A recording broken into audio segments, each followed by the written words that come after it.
Fear shows up uninvited, instinctively. It can't be willed away.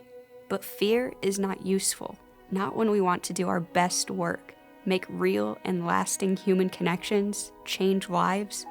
Hope, on the other hand, is summoned, sought, held tightly. Hope comes when we ask it to, lets us even give it away to others again and again and again. But hope expects things from us, and when we deliver, when we meet its expectations, incredible things happen. I have been able to witness myself with my eyes the huge impact that these movements have in these countries. They offer hope, they offer opportunity, they save lives.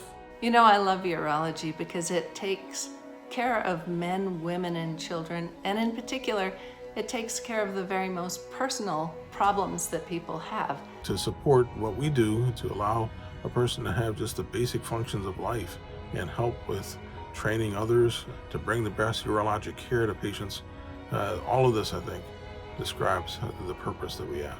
It's a commitment that we have as physicians to reach out to people in need who don't have the access like we have. Many of our colleagues are anxious and willing to provide this care.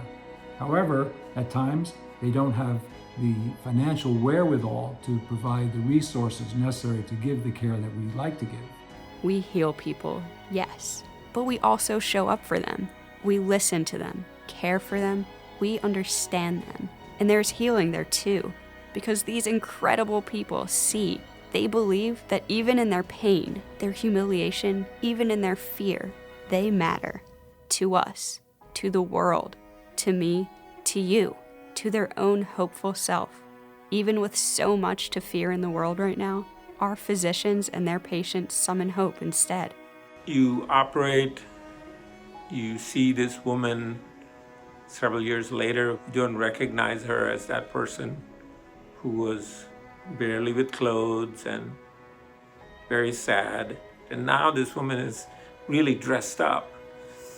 And it's hard to describe.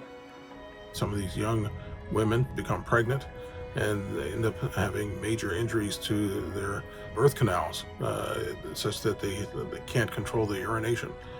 Some of these may be as young as 12 and 13, and they're actually expelled from their houses and even their communities many times.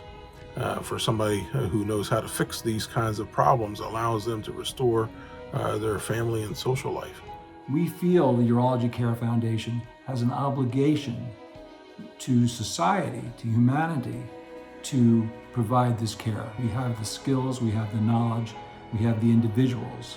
We need to be able to provide them with the support that enables them to do this wonderful work on a worldwide basis. There are people whose lives depend upon this. Some of it's life-saving surgery, some of it's quality of life-saving surgery. And you literally turn their life around and restore it. If we train the doctors locally, then that gets multiplied so many times over. We are building something incredible here, but lives, our lives, their lives are transformed because they are touched. $1 can save many lives.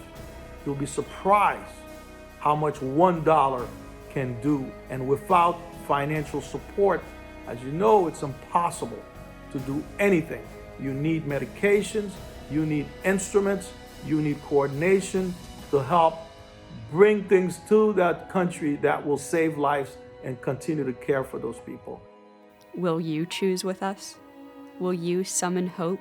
Help us build something lasting, something rippling, something we can give away again and again and again?